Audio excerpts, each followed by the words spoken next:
Ijtimoiy tarmoqlarda bizga savol kelib tushyapti. Homilador ayollarda botulin terapiya, ya'ni migrenni davolash uchun o'tkazish mumkinmi deb.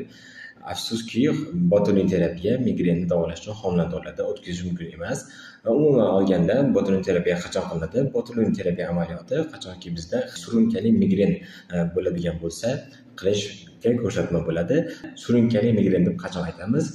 Bir oyda 15 kun bosh og'rig'i bilan o'tsa, mana shu 15 kunni 8 kuni migrenga xos tarzda bosh og'riqlari bo'lishi kerak va qolaversa shu holat eng kamida 3 oy davom etishi kerak. Shu holatni biz surunkali migren deb ataymiz. Undan tashqari bemorlarda profilaktik terapiya, ya'ni antidepressantlar, beta blokatorlar, antiepileptik dorilar qo'llaganimizda ham, ya'ni profilaktik terapiya qilganimizda ham bosh og'rig'i qolmasa, keyin botulin terapiya amaliyotiga o'tishimiz mumkin.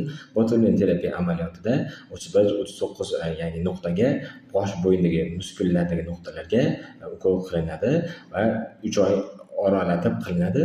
Birinchi va ikkinchi 3 oy oralig'ida agar bosh og'riqlar qolmasa, bu botulin terapiya migren uchun samarasiz bo'lgan hisoblanadi. Demak, homiladorlarda nima qilish mumkin? Homiladorlarda mumkin bo'lgan dorilardan biri parasetamol. Parasetamolni 1000 mg dozada qo'llash mumkin. Qolaversa, tabiiy dorilardan magniy preparatlarni ham ishlatish mumkin. Undan tashqari biz triggerlardan qochishimiz kerak. Kofe, achchiq, sho'r ovqatlar, uyqusizlik kabi holatlar, stress, depressiyani ham oldini olish kerak. Bu ham migrenni yengishda, migrenni xurujlarini kamaytirishda ancha yordam beradi.